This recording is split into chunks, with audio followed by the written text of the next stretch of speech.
भारतीय पौराणिक परंपरा में चंद्रदेव केवल एक ग्रह नहीं बल्कि भावनाओं, मन, रस और जीवन चक्र के अधिष्ठाता माने गए हैं।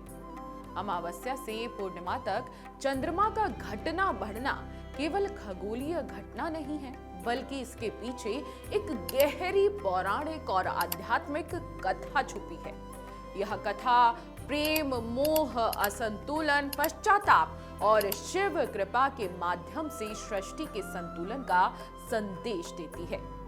चंद्रदेव की उत्पत्ति पहले आप समझिए। पौराणिक मान्यताओं के अनुसार ऋषि अग्नि के नेत्र ज्योति से उत्पन्न तेजस्वी और उज्जवल तरल से चंद्रदेव का जन्म हुआ। जन्म लेते ही वे रात्रि के आलोक बने। उनका शीतल प्रकाश न केवल अंधकार को दूर करता था, बल्कि वनस्पतियों को तुष्ट करता, समुद्रों को नियंत्रित करता और जीव जगत को मानसिक शांति प्रदान करता था।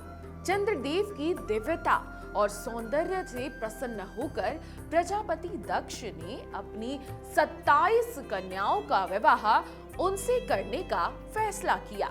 यही कन्याएं आगे चलकर 27 नक्षत्र कहलाईं और चंद्रमा के साथ आकाश में स्थित होकर काल गणना और ज्योतिष का आधार बनी। जी हाँ, चंद्रमा और 27 नक्षत्रों का विवाह हुआ। रोहिणी के प्रति विशेष प्रेम की एक चंद्रदेव की अद्भुत कहानी आती है।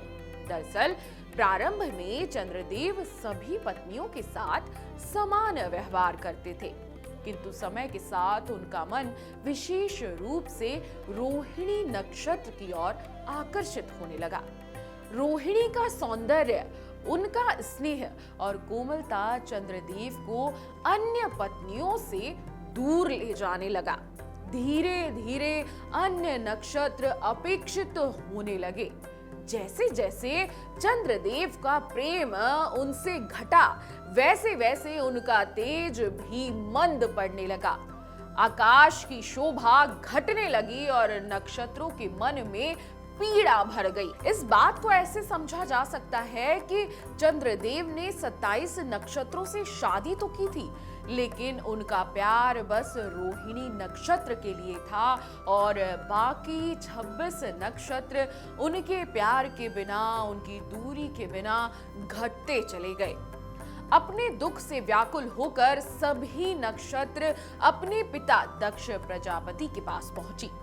दक्ष ने पहले चंद्रदेव को प्रेम पूर्वक समझाया कि पति का धर्म है सभी पत्नियों के साथ समान व्यवहार करना, किंतु मोह में डूबे चंद्रदेव ने उनकी बातों को अनसुना कर दिया। अंततः क्रोधित होकर दक्ष ने चंद्रदेव को श्राप दे दिया। जैसे उन्होंने दूसरों की आभा छीनी है, वैसे ही उनका स्वयं का तेज भी नष्ट हो जाएगा। जी हाँ, इसका मतलब था कि जैसे बाकी सभी नक्षत्रों की आभा कम होती जा रही थी, वैसे ही चंद्र की आभा भी कम हो जाएगी। श्राप का प्रभाव शीघ्र ही दिखाई देने लगा। चंद्रदेव का तेज दिन प्रतिदिन क्षीण होने लगा। रातें अंधकार की ओर बढ़ने लगी, वनस्पतियां मुरझाने लगी, समुद्र का संतुलन बिगड़ गया और पृथ्वी पर भय का वातावरण छाने लगा। चंद्रदेव को अपनी भूल का बोध हुआ। उन्हें समझ आया कि उनका व्यक्तिगत मोह अब सृष्टि के लिए संकट बन गया है। तभी देवताओं के परामर्श से चंद्रदेव पश्चिमी समुद्र तट पर पहुंचे और वहां एक शिवलिंग की स्थापना कर कठोर तप आरंभ कर दिया।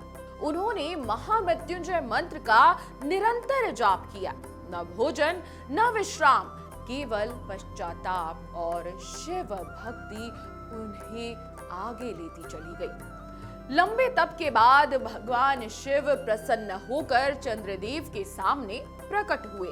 भगवान शिव ने कहा कि प्रजापति का श्राप पूर्णतः समाप्त नहीं किया जा सकता, परंतु उसे संतुलित किया जा सकता है। भगवान शिव शंकर ने वरदान दे दिया कि चंद्रदेव का तेज घटेगा भी और बढ़ेगा भी।